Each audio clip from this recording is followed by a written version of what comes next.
Last week, I had a fight with my wife. Nothing major. She just reminded me that I came home late without telling her. Normally, I just stay quiet or say a few words and let it go. But that day, for some reason, I snapped. I raised my voice. I threw the remote at the wall. I said things that, thinking back now, even I feel ashamed of. She didn't react. She just picked up our kid and left the house. Since then, it's been dead silent. No laughter. No one asking if I've eaten. Just me, alone, sitting in the middle of the silence, face to face with myself. I pick up the phone, then put it down, over and over again. Because I know the problem wasn't that I came home late. The problem was the moment I let my anger take the wheel. Just 1 second. If I had held it in, if I had stayed calm, our home would still be intact. We're men. Every one of us has lost our temper. But it's because we're men that we need to understand. We can't keep letting our emotions run the show. Some words, once spoken, push the people we love most further away, maybe for good. So I've started learning how to take back control. Not with some moral preaching.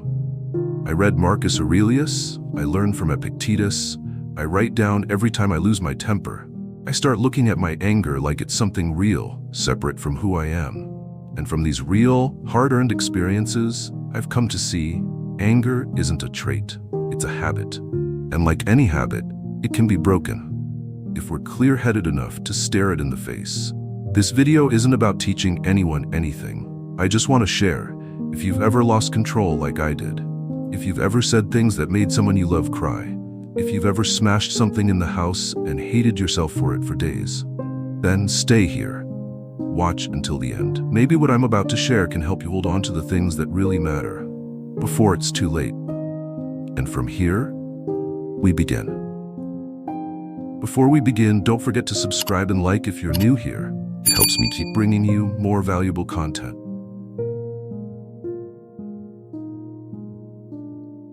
Anger is never just a passing emotion. It's like a slow-burning explosive, quietly building pressure and intensity until it blows.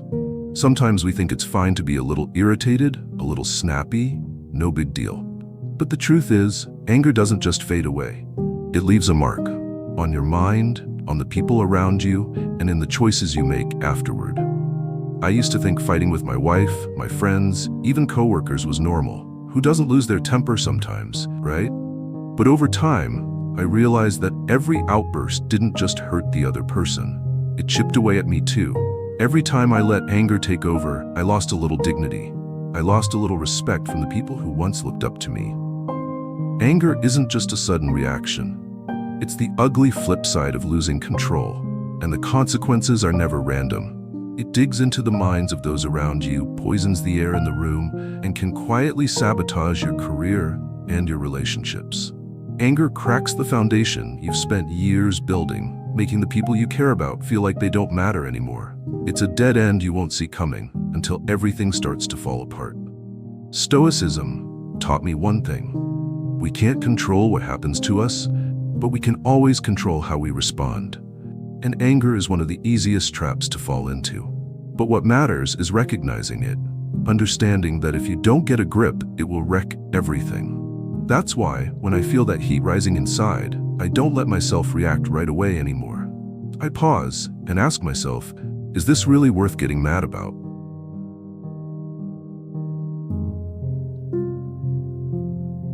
When you lose control, the first thing you lose isn't your logic, it's your respect.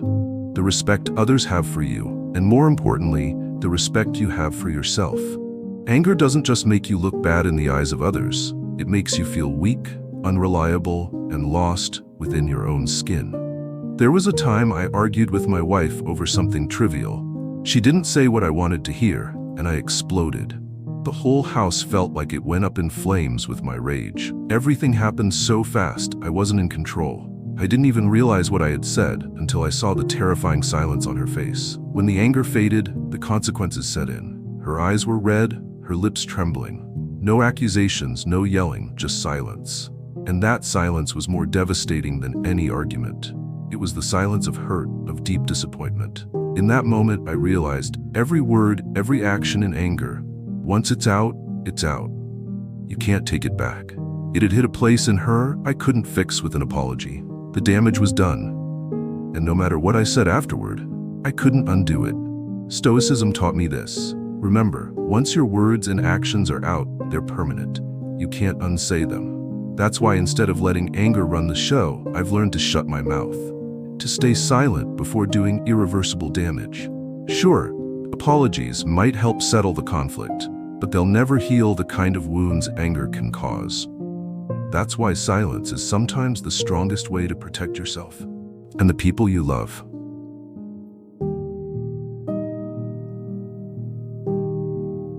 When anger erupts, the feeling of losing control is one of the worst there is. You're no longer in command of yourself. Thoughts flood in all at once. Snap decisions get made without thinking. And then, when the anger fades, you're left with nothing but mental panic, like you just walked away from a war and have no idea what you were even fighting for. I remember once, after blowing up at a close friend, I said things that, looking back now, I can't even believe came out of my mouth. I didn't just hurt him, I hurt myself. That panic, that regret, that crushing disappointment in myself, it all hit hard. Anger stole my calm, hijacked my judgment, and made me act like someone I don't recognize. In that moment, I wasn't me. I was a man caught in emotional chaos with no way out. What I've come to realize is this: the panic that follows anger doesn't just wreck that one moment, it lingers. It eats at your mind for days. Every time you think back, you feel weaker, less trustworthy. Anger took over, and when you let your emotions lead, you stop being yourself. You become the version of you that you never wanted to be. And that right there is the worst thing you can do to yourself and the people around you. Stoicism taught me this. Learn to recognize negative emotions before they take the wheel. Don't let your emotions lead. Let your reason lead. Every time I feel that inner chaos rising, I've learned to step back. I tell myself, let the anger pass. Let your mind come back before you make a move. That one pause, that moment of awareness, has kept me from making impulsive choices. It's helped me stay grounded when things get tense. This isn't just a video. This is the reminder you needed today. Hit subscribe and like if you want someone in your corner pushing you to live by your real values.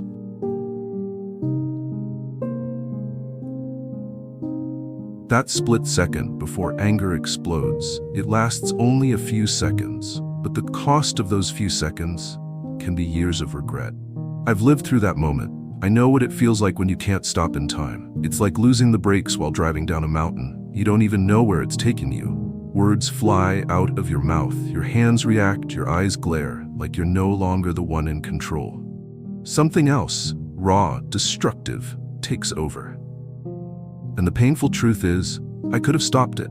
I just needed to take a breath. I just needed to keep my mouth shut.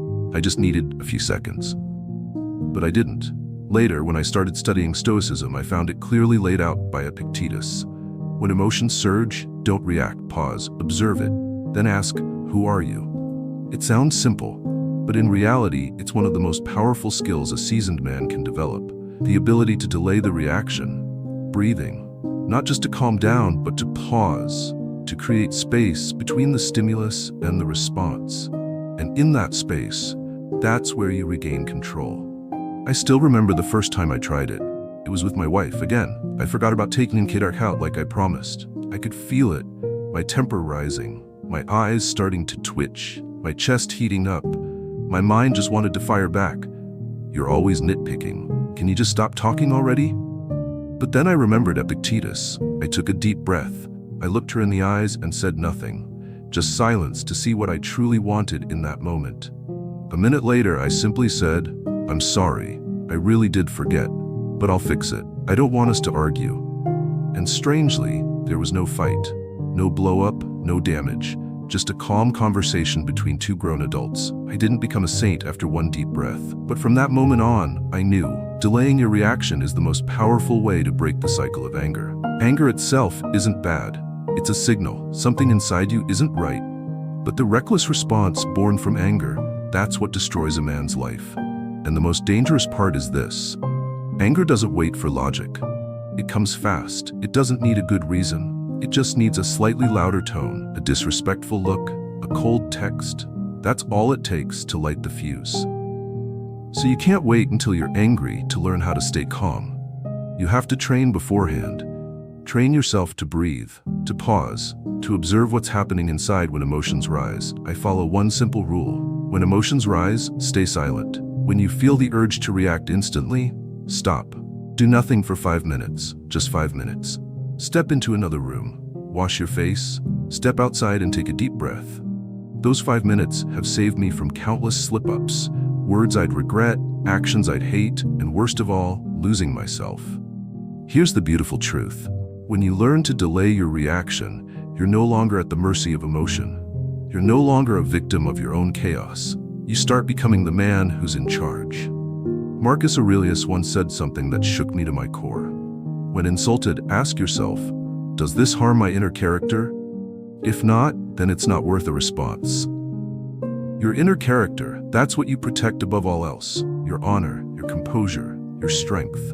Don't let one moment of emotion tear that down. Anger shows up like fire, but you can't fight fire with gasoline. You need water, and breathing, delaying the reaction, that's your first bucket of water.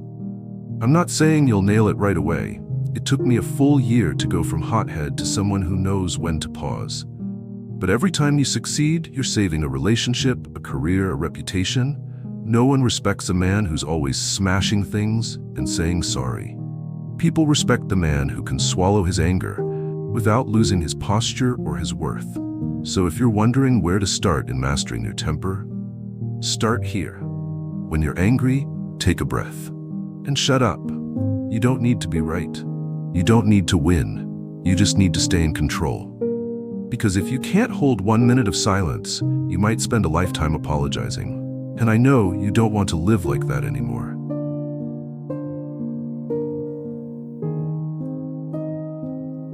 I used to be the kind of guy who snapped the moment someone said something I didn't like. Didn't matter if they meant it or not. Didn't matter what the context was. The moment my ego felt touched, I fired back. And it was always impulsive, hot, petty, vindictive. But here's the strange thing. Every time I lashed out, it never made me feel better. I just felt drained. I felt like I'd ruined my image. I felt like a fool stabbing myself in the gut. Eventually, I realized I wasn't angry because of what happened. I was angry because of how I interpreted what happened. The same words, if I believed they were an attack, I'd explode. But if I thought they're just speaking emotionally, it's not personal, I stayed calm. So the issue was never the words, it was how I chose to see them. Stoicism calls this opinion our subjective interpretation. Epictetus laid it out clearly. Nothing can hurt you unless you grant it that power. And you grant it through interpretation. If I believe someone is disrespecting me, even if they didn't mean to, I'll react like they're my enemy. But if I think they're just confused or tired or simply unaware, everything softens. There was a time I came home from work completely drained, and the first thing my wife said was, "Do you remember what today is?" I froze. Her eyes were filled with disappointment. That question hit me like a slap. And right away, I felt my blood start to boil. My first thought was, I work like a dog and this is what I come home to? I was about to snap. But for some reason, that day I didn't. I didn't respond. I just looked at her. I noticed the way she was trying to stay composed, the way she was holding herself back from losing it. And it hit me. That question wasn't an attack. It was a cry for help. I took a quiet breath, walked over, put my hand on her shoulder and said, "I'm sorry. I forgot, but I won't forget again. Let's go grab dinner."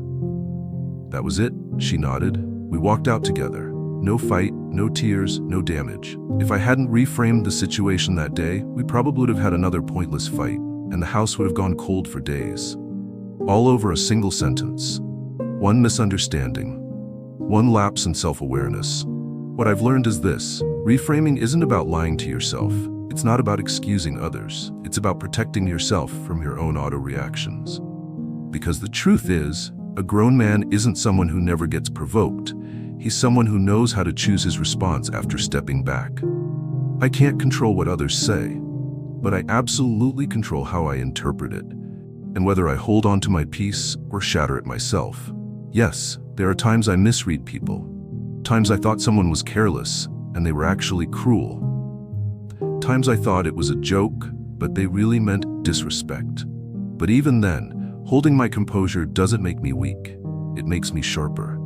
It lets me confront the real issue without losing control. I don't come off as aggressive. I don't turn into their reflection. A man's strength isn't measured by how fast he claps back. It's measured by knowing when to respond and when to walk away. Knowing when an insult is just a passing breeze and when it's something you need to confront. And to do that, you need to train yourself to reframe every situation, every word, every look. Ask yourself, is that really what it means? Am I seeing this clearly? Is there another way to look at this? And I'll tell you, if you do this consistently, life gets lighter. You stop living on edge. You stop being in constant defense mode. You stop carrying emotional trash just because you misread someone. Change your interpretation, and you change every emotion that comes after. And emotion shapes action. And action, that's what builds your life. So if you want to own your life, start by owning how you interpret what's around you. Pause, breathe, choose a different angle. That's your first step toward freedom and the foundation of your inner strength.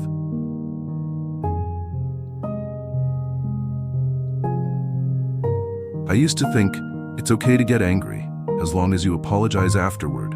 But the truth is, after enough apologies, you come to a painful realization. The more often you say, "I'm sorry," the less it means. No one wants to live with someone who explodes, says sorry, promises to change, and then does it all over again. At that point, you're no longer someone they can count on. You've become an emotional switch, calm one moment, explosive the next, then full of regret and begging for forgiveness. That cycle slowly kills the respect others have for you, and worse, it erodes the trust you have in yourself. Then I came across a line from Epictetus, short, brutal. Freedom begins with self-discipline. I asked myself, if I can't control my temper, what can I control? If a few words, a minor situation, are enough to push me over the edge, how am I supposed to raise a child, protect a wife, carry the weight of life's hardest moments? That's when I knew, this isn't just about emotion, it's about what kind of man I am. So I started a simple but powerful habit: stay silent and count the days I don't get angry. There's nothing fancy about it. Every morning I draw a small square in my notebook. If I make it through the day without losing my temper, without snapping, without lashing out, I put an X in that box. If I slip up, I leave it blank. That's it. Day one, I thought it'd be easy. It wasn't. I didn't yell, but I did respond to a coworker with a sharp, annoyed tone. No one else noticed, but I did. I knew I'd lost my calm. No X. Day two, I almost made it, but at night, my kid spilled water on some important papers. I sighed. Then, without thinking, I blurted out, "Why are you always so clumsy?" His face dropped. That was it. Another blank box. But on day three, I did it. All the way through. No angry reactions, no harsh words. I stayed firm, spoke directly, but didn't let anger take the wheel. I drew that first X, and seeing that tiny mark, I felt like I'd just removed the first brick from a wall that had trapped me for years. Then came 2 X's, then 3, then a full week.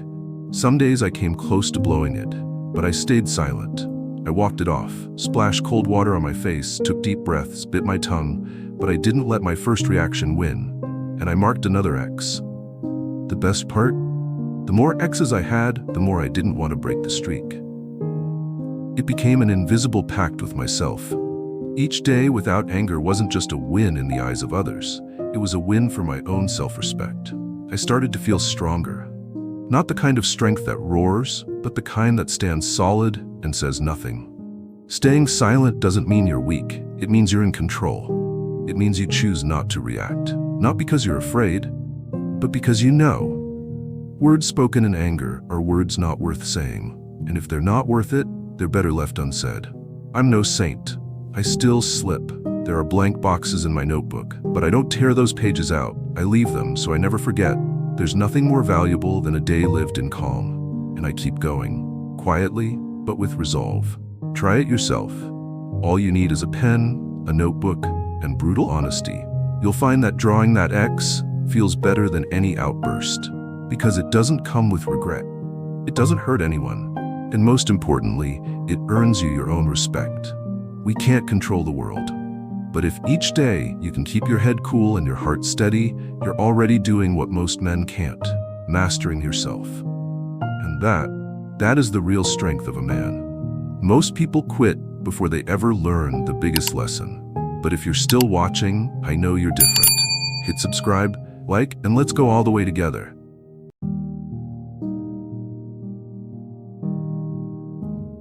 One thing I've realized after years of self-reflection is this. Most of the times I got angry, lashed out, or said things I couldn't take back, it wasn't because I was truly insulted. It was because my ego got bruised. I felt disrespected. I felt unrecognized. I felt someone wasn't doing what I expected them to. And so I reacted. Reacted on instinct to protect myself, to assert my ego, to grab back control. But in the end, all I gained was a few seconds of satisfaction, traded for hours, sometimes days, of guilt, embarrassment, broken relationships, and lost credibility. I once asked myself, if I keep letting my instincts run the show, how am I any different from an animal? Poke it, it bites. Glare at it, it growls. But I'm a man. I can't live like that. I had to make a new choice, not just about how to react, but about my standard for behavior. That's when I came back to Stoicism, and for the first time, truly understood something Marcus Aurelius once wrote. Always choose to act according to virtue, not emotion. It sounds like a moral quote, but it's one of the most practical principles you can live by. Because the moment you stop letting emotions drag you around and instead pause and ask, what's the most honorable thing I can do right now? You reclaim leadership over your life. I started applying a simple rule. When provoked, instead of asking, what did they mean by that? Should I let that slide? Who's right, who's wrong? I ask, if I acted with justice, with compassion, with reason, what would I do? And the crazy thing is, that one question pulled me out of the reactive zone. It took me out of the ego fight. It reminded me that I don't live to win arguments. I live to become a man I can respect. I remember once in a meeting, a colleague cut me off mid-sentence with a condescending tone, even mocking my work in front of everyone. The room went quiet, all eyes on me, waiting to see how I'd respond. I was boiling inside. I had comebacks locked and loaded, sharp enough to put him in his place in seconds. But I paused. I looked him in the eye, then turned to my manager and calmly said, I'd like to finish what I was saying. We can open the floor for feedback afterward. That was it. No jabs, no counterattack. But the entire mood shifted. He was caught off guard, and the room respected me more. Most importantly, I walked out of that room with my head high. Not because I won, but because I didn't let my instincts drag me down. Since the day I chose virtue over emotion, life has felt lighter. Every situation became a test. Do I have the strength to hold my dignity? Do I have the clarity to keep my ego in check? Epictetus once said, we don't control what others do, but we fully control who we become and how we respond. That line hit me like a punch to the chest. Because it's true, and it's fair. No one forces me to get angry. No one makes me shout, slam the table, or lash out. That's me, choosing to let my instincts lead. But it's also me who can choose to let reason take the wheel, to let virtue shape my behavior. I'm not saying I always get it right. I still stumble. I still fall back into old habits. But every time I choose dignity, I feel stronger. I don't have to beg for forgiveness. I don't have to fix broken trust. I don't have to carry the shame of words I can't take back. And I believe you can do this too. You don't need to become a philosopher. Just start with this. The next time you're about to react, pause. Then ask, if I were the man I want to become, how would I handle this? That answer will take you farther than any burst of rage ever could.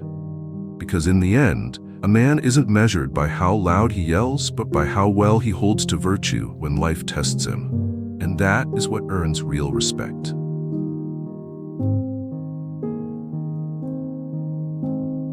Here's a truth I believe every man who's ever been angry can understand. Anger carries an insane amount of energy. It doesn't just make your heart race, your breath quicken, your muscles tighten. It sets your brain on fire, heats up your palms, clenches your jaw. It pushes you to that edge where all you want is to do something. Slam, yell, punch, or spit out something sharp just to let it out. The reality is this. Anger at its core is raw, untamed energy. And if you don't know how to channel it, it'll turn around and wreck you from the inside out. I've broken things, slammed tables, yelled into someone's face, only to find myself later sitting alone, surrounded by the wreckage I created. That feeling doesn't release anything, it eats you alive. Because I knew I didn't deal with the emotion. I just dumped it. And what did that fix? Nothing. Most times it made things worse. Then I came across a line from Seneca. Anger is a temporary madness, and to cure it, don't let it become action. That one line opened a different path for me. Don't suppress the anger. Don't deny it. Redirect it. Don't avoid it. Don't pretend it's not there. Use it intentionally. Anger, when directed with purpose, can become an incredibly powerful force. I'm not saying this is theory. I've tried it, and it works better than anything else I've ever done. Once, I walked out of a meeting where my boss publicly criticized me, bluntly and in ways that felt deeply unfair. The anger rose up to my throat. I left the room without saying a word, went straight to the company gym and trained like a madman for 45 minutes. Sweat pouring, muscles shaking, heart pounding. And when I walked out, the anger was still there, but it had changed form. I no longer wanted to destroy. I wanted to build. I wanted to improve. I wanted to prove. From that day on, I created a rule for myself. When angry, act, but never destructively, always constructively. I worked out. I went for long walks. I wrote. I smashed my keyboard until the article was done. I cleaned my desk. I built a plan for the next day. I turned the agitation into momentum, into focus, into goals. You can't bottle up anger forever. Let it rot inside and it poisons you. But if you release it by creating something, it becomes fuel for growth. There were nights I was so angry I couldn't sleep. Instead of tossing and turning, drowning in dark thoughts, I'd get up and write a full anger letter. Not to send, just to spill it all out. Then I'd fold it up and stash it away. The next morning I'd read it and feel grateful I didn't say any of it aloud. But I also understood myself better. I saw where the pain really was, what I needed to fix, what conversations I actually needed to have, instead of just growling and sulking like a wounded beast. Anger is a signal. It's telling you something inside is being violated. Your pride, your trust, your expectations. But instead of reacting to teach someone a lesson, use that anger to teach yourself how to be stronger, sharper, calmer, without losing your inner decency. There have been afternoons where I walked out of a moment that made me want to explode, but instead of yelling or slamming doors, I picked my kid up from school, asked if they had fun. And just like that, that angry energy became a moment of connection, a moment of kindness, a moment of peace. Don't think of anger as the enemy. It's not. It's raw fuel, just not yet directed. You can let it destroy, or you can guide it into something that builds. Every time you transmute a burst of anger, you level yourself up. Every time you choose to write, to work, to sweat, to care, instead of lash out, you're shrinking the gap between being emotionally fragile and becoming a mature man. No one's asking you to be a saint, but every man needs to learn how not to become a victim of his own emotions. And if you want to do that, start with your next moment of anger. Don't explode. Transmute, act, but like the man you want to become.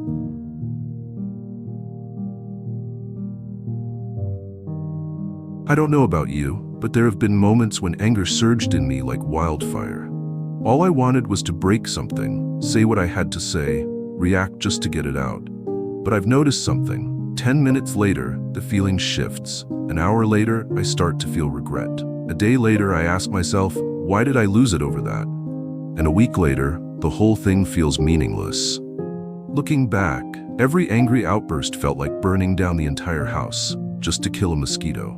We often react like everything is permanent, like a harsh comment will haunt us forever, like one condescending look defines us. But the truth is, nothing stands still. Everything passes. That's the nature of life, impermanence. I once read a line in Marcus Aurelius's Meditations that silenced me for a long time. All will pass. The one who offended you one day will die. You, who are angry now, will become dust. And the very event that infuriates you today will vanish from memory as if it never happened. When I read that, I had to ask myself, if everything is temporary, why am I trading my inner peace for something that's already on its way out? Why let 3 minutes of anger ruin a 3-year relationship? Why let one rude sentence hijack my entire day? The most effective way I've found to calm my anger isn't suppression. It's to sit down, take a breath, and quietly remind myself, this will pass. Just that one thought is often enough to pull me back, enough to stop me from being impulsive. enough to remind me that holding on to my calm matters far more than winning a pointless argument. I once got into a fight with a family member over something as silly as forgetting to pick up the kid on time. They blamed me. I snapped back. Tension exploded. Accusations. Silence. A few days later, I sat and looked back. None of it felt heavy anymore. No one even remembered the exact words or what we were angry about. What lingered was the distance. The words we shouldn't have said. The space between us that never fully closed again. And I realized something. If I had just known then that everything passes, I wouldn't have reacted like I did. I would have chosen silence, chosen kindness, chosen closeness.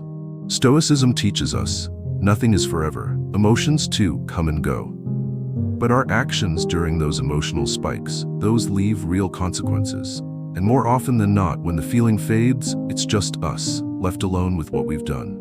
So now when I feel the heat rising, I do something small. I glance at the clock. Not to count minutes, but to remind myself, time is moving. This anger will move too. This argument in a few days won't even matter. But if I lose control now, the one who loses face, trust, peace is me.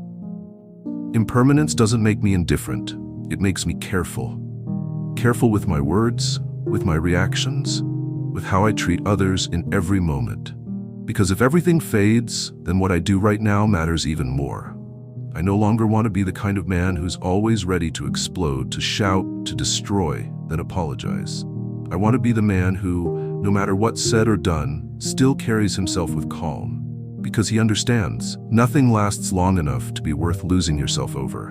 And I hope you do too. If there's one line to hold on to when you feel rage bubbling up, let it be this. This too shall pass.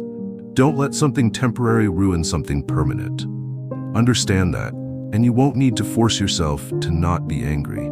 You'll simply stop seeing a reason to be angry in the first place. And in that moment, you'll feel light, like someone finally stepping out of his own chains.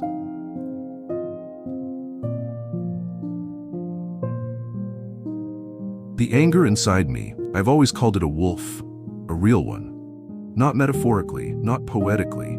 I mean, it feels real. It's wild. It bites, it growls, it hides in the dark and pounces without warning.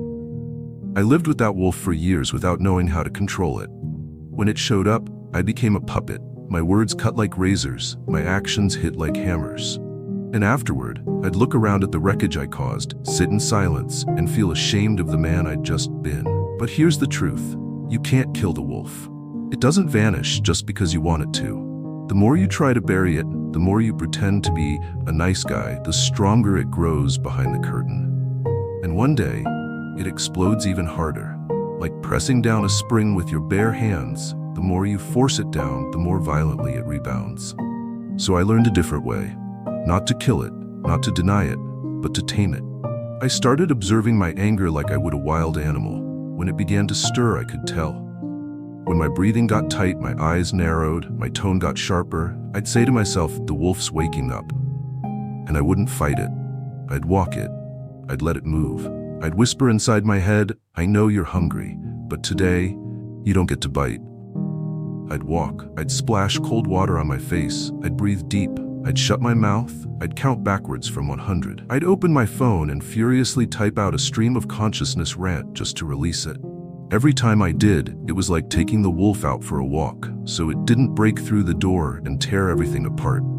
Stoicism didn't teach me to destroy emotion. It never demanded I become a robot, numb, detached, cold. Quite the opposite. Epictetus made it clear. Emotions are natural. It's our response that defines us. The wolf inside you can live, but it has to sit when you say sit. It has to stay silent when you choose silence. It must become a part of you, not the master of you. And here's the crazy thing. When I stopped fearing the wolf, when I looked it straight in the eye as a real part of who I am, it started listening. Truly. It didn't explode out of nowhere anymore. It gave warnings. It growled low instead of lunging. Me and the wolf, we started building a quiet agreement. I told it, I won't pretend you don't exist, but you have to let me choose how we respond. We'll walk together, but I hold the leash. And when I got that right, that wolf stopped being a threat. It became a kind of instinct I could use. It warned me of danger. It gave me edge. It made me move when I needed to protect what mattered. but always under control. I no longer let it drag me into pointless fights, toxic arguments, or emotional brawls. I started using it with purpose, like a warrior carrying a weapon, but never drawing it unless absolutely necessary. You see, men don't have to be emotionless to be calm. On the contrary, you have to be deeply aware of your inner storms. You have to be brave enough to say, "Yeah, I get angry, I lose it sometimes." But instead of blaming it, instead of letting it define you, you choose to tame it. You master it. We don't beat anger by rejecting it. We win by feeling it fully and still acting by reason. That's the difference between a reactive man and a grounded one. If you feel like you're easily losing control, try this. Give your anger a name. Call it the wolf, the dragon, the fire, whatever fits. Just see it as a separate entity from you. Start talking to it, watching it, noting when it shows up. And over time, you'll realize it can sit still once you learn how to walk it. And when you get there, you'll stop fearing yourself. You'll realize inside you lives something fierce. But you hold the leash, and there's no pride more solid than that. Thank you for being here. If you found this video helpful, subscribe, turn on notifications, and like this video. Don't forget to leave a comment so we can spread positivity together.